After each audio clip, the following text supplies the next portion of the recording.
Hi friends, मैं आपका दोस्त मनोज गुप्ता। आप हमारा चैनल तक्षशिला 2020 देख रहे हैं। जितनी भी हमारी वीडियो आई हैं आपने बहुत ज़्यादा लाइक किया है। उससे हम जितना भी मोटिवेट होंगे आपके लिए बताया कि ज़्यादा से ज़्यादा वीडियो है उसको अपलोड किया जाएगा। अगर आपको पहले से कोई वीडियो चाहिए तो आप कमेंट करके बता सकते हैं हमें इस सब्जेक्ट की वीडियो चाहिए। और हमारी कोशिश यही होती है कि जो टॉपिक हमने स्टार्ट कर दिया, जो हमारे लेवल के अकॉर्डिंग हमें इंपॉर्टेंट लगता है कि बच्चे को ये टॉपिक की वीडियो पहले चाहिए, तो हम पहले भी वीडियो बनाते हैं। उसको अगर सब्जेक्ट लेंथी है, टॉपिक लेंथी है, तो उसको पार्ट्स में डिवाइड किया जाता है और पार्ट वाइज उस वीडियो को बनाया जाता है। और आपको लगता है कि हमें और सब्जेक्ट है और पार्ट की वीडियो चाहिए तो आप पहले कमेंट कीजिए। हम जब वो टॉपिक कंप्लीट हो जाएगा उसके बाद वो वीडियो स्टार्ट कर देंगे जिस सब्जेक्ट के बारे में, जिस मैटर के बारे में आपको चाहिए। तो हमारा मेन यही होता है कि जो वीडियो हमने स्टार्ट कर दी उसको पहले कंप्लीट किया जाए।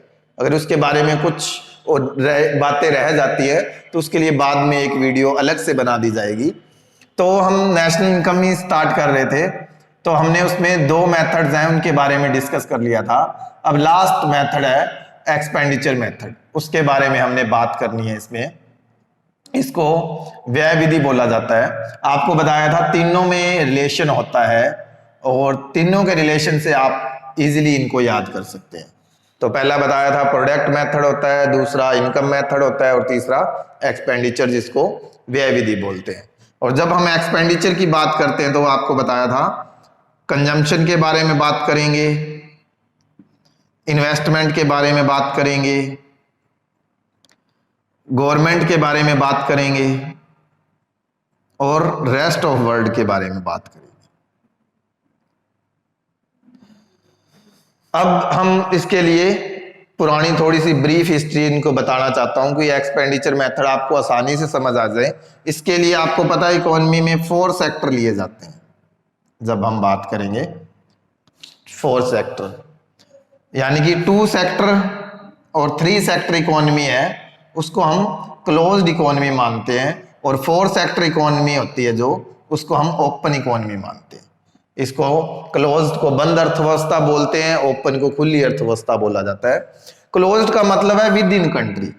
अगर एक देश में आप एक्टिविटीज को करते हैं तो वो क्लोज हो जाता है, मतलब दूसरे देशों के साथ हमारे रिलेशन नहीं होते।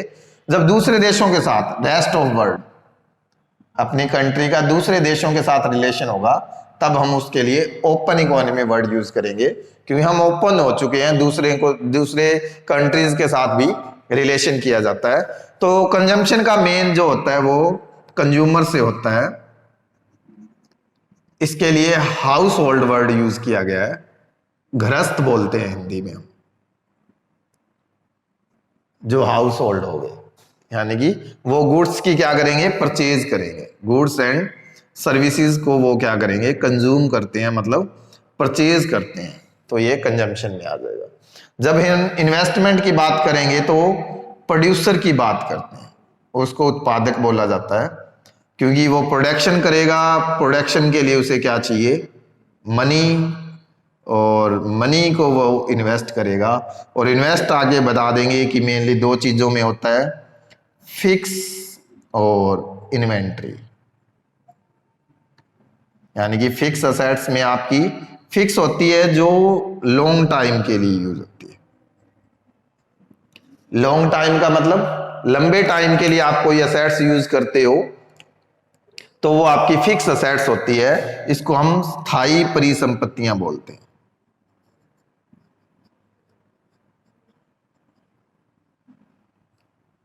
यानी कि लॉन्ग टाइम के लिए, इसको दीर्घकालीन।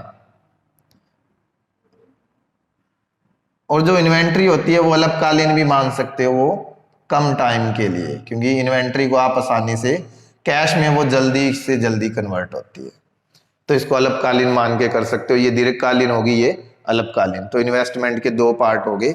और ये गवर्नमेंट का एक्सपेंडिचर आ जाता है, जो गवर्नमेंट खर्च करती है इकोनॉमी में।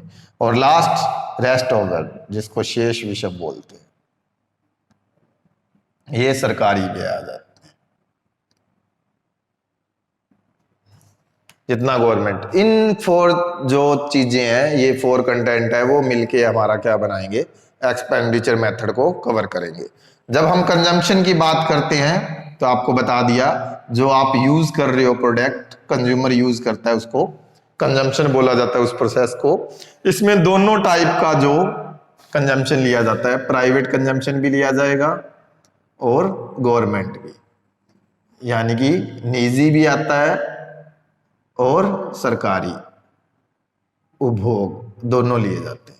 इसमें निजी में बात करोगे तो इंडिविजुअल आ जाएंगे, आपके नॉन प्रॉफिट ऑर्गेनाइजेशन आ जाती हैं, उनको इंक्लूड किया जाता है, मतलब गैर लाभकारी संस्थाएं आ जाएंगी, व्यक्तिगत आ जाता है, और उसके जो कंजम्पशन है उसको किया जाता है। और गवर्नमेंट जो आपसे परचेज करती है वो सारा आ जाएगा। गवर्नमेंट को भी एक्सपेंडिचर चाहिए, वो भी, उनको भी गुड्स और सर्विस की जरूरत होती है, तो वो जो खर्च करेंगे वो सारी इसमें आ जाएगी।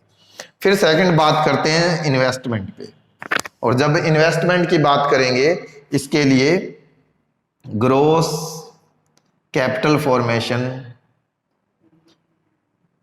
वर्ड यूज होता है, और कैपिटल फॉर्मेशन को इन्वेस्टमेंट भी बोलते हैं, क्योंकि जब इन्वेस्टमेंट को हम निवेश भी बोलते हैं, और इसको बोलेंगे सकल घरेलू पूंजी निर्माण भी बोलते हैं कैपिटल फॉर्मेशन को। और जब हम निवेश को बोलते हैं तो निवेश के आपको आगे जब टॉपिक करवाएंगे तो इसका होता है चेंज इन कैपिटल स्टॉक। पूंजी में चेंज करना क्या होगा, पूंजी में परिवर्तन करना क्या कहलाता है, निवेश कहलाता है। और पूंजी आपको बताया है कि दो चीजों में मेनली इन्वेस्ट होती है, फिक्स असेट्स और इन्वेंट्री में। तो इन्वेस्टमेंट में जब हम बात करेंगे तो इन्वेस्टमेंट में एक आ जाएगा आपकी फिक्स असेट्स, जैसे मशीनरी वगैरह को परचेज वगैरह करते हो, ये आ जाएगी। एक कंस्ट्रक्शन वगैरह पे जो खर्च किया जाता है, निर्माण व्यय जिसको बोलते हो, कोई रोड बना रहे हो, पुल बना रहे हो, बिल्डिंग बना रहे हो, उस पे जो खर्च करते हैं वो निर्माण व्यय में आ जाता है। और third change in inventory, change in inventory बताया है क्लोजिंग माइनस ओपनिंग, पिछली वीडियो में बताया गया है कि जो अंतिम स्टॉक होता है उसमें से ओपनिंग स्टॉक है वो लेस कर देते हैं, ताकि हमें पता चल जाए हमने कितना यूज किया है। क्योंकि सिंपल आपको पता है कि हमने यूज निकालना हो किसी चीज का, आपके पास 1000 यूनिट आपने बना दिए, उसमें से आपके पास 200 बच गए इस साल के, ये आपका क्लोजिंग स्टॉक है। और सेल हम मान के चलेंगे कि 800 है, तो हम पिछले स्टॉक देख लेंगे कि कितने हैं, 100 स्टॉक पिछले साल के थे, तो आपको पता चल जाएगा इस साल 100, ये जोड़ के आप वैल्यू ऑफ आउटपुट निकालते हो। क्योंकि वैल्यू ऑफ आउटपुट आपको बताया था कि जितनी अगर टोटल सेल हो जाए तो आप अगर 1000 सोल्ड हो गया तो 1000 को आप मान के चलोगे, अगर टोटल सेल नहीं होती तो जितनी सेल हो चुकी है plus change in stock, change in stock आपको बता दिया, अंतिम स्टॉक में से जो पहले वाला स्टॉक है पिछले साल का, उसको क्या कर दिया जाएगा, लेस कर दिया जाएगा, उससे वैल्यू ऑफ आउटपुट आ जाती है। यही चीज इसमें करेंगे। इन्वेस्टमेंट में भी 3 चीजों पे ध्यान दिया जाएगा, जो हमारी फिक्स असेट्स है उसमें मशीनरी वगैरह पे हमने कितना खर्च किया है, कंस्ट्रक्शन वगैरह जो निर्माण व्यय, कोई बिल्डिंग वगैरह बना रहे हो, फैक्ट्री वगैरह बना रहे हो, उस पर जितना खर्च किया गया है, और थर्ड चेंज इन स्टॉक है उस पर कितना खर्च किया गया है। गवर्नमेंट का दोनों में एक्सपेंडिचर आ जाएगा, इसमें भी और इसमें भी। फिर करते हैं रेस्ट ऑफ वर्ल्ड की बात। रेस्ट ऑफ वर्ल्ड का करेंगे, दूसरे देशों के साथ आपको पता है कि हम एक्सपोर्ट करेंगे या इंपोर्ट करेंगे। एक्सपोर्ट और इंपोर्ट की बात करेंगे तो एक्सपोर्ट को हम निर्यात बोलते हैं और इसको आयात, निर्यात और आयात। एक्सपोर्ट का मतलब है दूसरी कंट्री को, नहीं तो इससे याद कर लो एक्स और इन से। इन का मतलब आप इन मान के चल लो कि हमारे देश में माल आ रहा है, इनका मतलब अंदर होता है, तो हमारे देश में माल आ रहा है। एक्स का मतलब बाहर जाने को बोल लो, तो एक्स का मतलब होता है बाहर माल जा रहा है, बाहर जा रहा है तो आप एक्सपोर्ट वर्ड करते हो, ये हो जाएगा, और ये आया, दोनों को लेस करोगे आ जाएगा, क्योंकि एक्सपोर्ट से पैसा आएगा, इंपोर्ट से पैसा जाता है। तो इन चीजों को आपने प्लस करना है, कंजम्पशन को प्लस कीजिए, इन्वेस्टमेंट को प्लस कीजिए, चेंज इन स्टॉक को प्लस करना है हमने, और प्लस में आपको बता दिया रेस्ट ऑफ वर्ड से एक्सपोर्ट माइनस इंपोर्ट, एक्स और एम वर्ड यूज करते हैं, तो आपका आ जाएगा जीडीपी एमपी। आपको बताया था दोनों मेथड है, जो प्रोडक्शन मेथड है और एक्सपेंडिचर मेथड है, उससे निकालते हो तो जीडीपी एमपी निकलेगा। ओनली एक ही मेथड है इनकम मेथड, उससे ये निकलती है, एनडीपीएफसी में निकलता है। और आपको बताया नेशनल इनकम क्या होती है, एनएनपीएफसी होती है। और आपको बता दिया हमारी फर्स्ट वीडियो है, जी और एन में क्या चेंज है कर लो, डी और एन में क्या चेंज है वो भी कर लो, और एमपी और एफसी में क्या चेंज है वो भी कर लो। इसके लिए हमारी फर्स्ट वीडियो है, उसमें आपको नेशनल इनकम के बारे में बताया गया है कि जीडीपी एमपी से एनएनपीएफसी क्यों कंप्लीट, कैसे कंप्लीट की जाती है। और जीडीपी आपको बता दिया कि फाइनल गुड्स और सर्विस होती है, अंतिम उत्पाद होता है, और उत्पाद में दोनों को इंक्लूड किया जाता है। और ये यानी कि आपको टेक्निकली इतना तो समझना पड़ेगा, इसलिए इसको बार बार देखिए और ये चैप्टर आपको आसान लगने लगेगा, क्योंकि अभी तक मैंने आपको पूरे टॉपिक करवाए नहीं है। जैसे कंजम्पशन के बारे में आपको डिटेल में बताऊंगा, इन्वेस्टमेंट के बारे में डिटेल में बताऊंगा, चेंज इन स्टॉक का बताऊंगा आपको डिटेल में, गवर्नमेंट क्या होती है, गवर्नमेंट कहाँ कहाँ खर्च करती है, गवर्नमेंट की इनकम क्या होती है, बजट वाला टॉपिक हम सारा करेंगे। और रेस्ट ऑफ वर्ल्ड है, दूसरे देशों के साथ कैसे होता है, इसमें फॉरेन एक्सचेंज आएगा, बैलेंस ऑफ पेमेंट आएगा, उसके बारे में फुली डिस्कस किया जाएगा। फिर आपको ये टॉपिक है पूरा बहुत इजी लगने लगेगा। इसलिए यही है कि आप टॉपिक को बार बार देखिए और हमारे चैनल को ऐसे ही लगातार देखते रहिए, ताकि आपको वीडियो इजीली यानी कि रिवाइज हो जाए। और मेनली आपका यही है कि आपका जो 2 का सिलेबस है, मैं मेनली आपके 15 अप्रैल तक कंप्लीट करवा दूं, जो मेन टॉपिक है, ताकि आपको, क्यों 20 अप्रैल के बाद आपके हैं और सीबीएसई का है उसका मई में है। और इसी से अगर आपको +1 और 2 का बेस क्लियर है तो आपको इकोनॉमिक्स बहुत ज़्यादा इजी लगेगी। और कॉम्पिटिटिव एग्जाम में, क्यों देखो हम ये सोचते हैं कि जितने भी स्टूडेंट हैं जो भी मुझे मिलते हैं, कई कॉम्पिटिटिव एग्जाम में हम कम से कम करें और ताकि हमारे मार्क्स आ जाए, क्योंकि आपको पता है कंपटीशन का लेवल है वो दिनों दिन हाई हो रहा है। तो ऐसे क्वेश्चन पूछे जाते हैं जो अलग अलग से हों, और ऐसे क्वेश्चन लगेंगे कि आपने कभी सुने नहीं। इसलिए आपको जितना सब्जेक्ट के बारे में आप ओवरव्यू लोगे हर चीज का, उससे आपको क्या कंसेप्ट क्लियर होंगे। और ये नहीं है कि इकोनॉमिक्स यहाँ यूज आता है, आप पॉलिटिकल साइंस पढ़ेंगे तो वो भी रिलेटेड है इससे, और सब्जेक्ट है स्टैटिक्स वगैरह है तो उनमें भी ये चीज आपको मिलती है बार बार। और जितना आप ओवरव्यू लोगे, आपको क्या है, जितने भी क्वेश्चन है उसको क्रैम नहीं करना पड़ेगा। क्रैमिंग का मतलब आप अगर आंसर भूल भी जाते हो, माइंड से स्लिप हो जाता है, तो आपको वो चीज बता दिया जाएगा। ट्रिक्स भी आती हैं मेनली, वैसे भी आप रिवाइज कर सकते हो, किसी चीज से लिंक कर लो। अगर कोई डेट वगैरह आपने याद करनी है, अब जैसे उनकी 1944 है तो ये याद कर सकते हो, सेकेंड वर्ल्ड वॉर। अगर आपको आईएमएफ है, इंटरनेशनल मॉनेटरी फंड है, वर्ल्ड बैंक है, इनके बारे में पूछा जाए तो आप इस ऑप्शन पे जा सकते हो, 1944 एग्जैक्ट डेट। और जो नेक्स्ट वीडियो आएंगी उनमें बता दूंगा, तो आपको पता चल जाएगा सेकेंड वर्ल्ड वॉर के बाद इनका फॉर्मेशन हुआ है। और सेकेंड वर्ल्ड वॉर 39 से लेके 44 तक था। ये आम बात है, क्योंकि आपको बता दिया कि आपको जब ज्यादा रिवाइज नहीं करना, लेकिन आपको मेनली चीज के बारे में पता होना चाहिए, वो चीज क्या है, फिर इजीली कर सकते हो।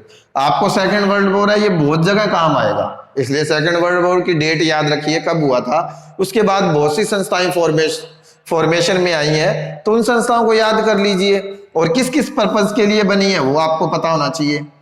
तो फिर आपको उसका पर्पज भी पता होगा, उसका क्वेश्चन भी ठीक हो जाएगा कि किस पर्पज के लिए कौन सी संस्था थी और कौन सी डेट थी, वो भी आपको पता चल जाएगी। तो इस प्रकार आप क्या कर सकते हो, इजिली हर चीज को याद कर सकते हो। और जितनी भी वीडियो है, मेरी कोशिश यही है कि आपको इजिली वे में करवाया जाए। अगर फिर भी आपको थोड़ा सा टेक्निकल फील होता है तो आप वीडियो को बार बार देखिए, और जो नेक्स्ट आने वाली वीडियो है उनमें मैं आपको इनके सोल्यूशन भी बता दूंगा। क्यों ये वीडियो ज्यादा मैं लेंथी नहीं कर रहा, लंबी नहीं कर रहा, ताकि आप बोरिंग फील ना करें, इसलिए मेनली आपको वीडियो में कंटेंट दे रहा हूं, ताकि इन कंटेंट के सारे आप ये टॉपिक है वो आसानी से कर सकते हैं।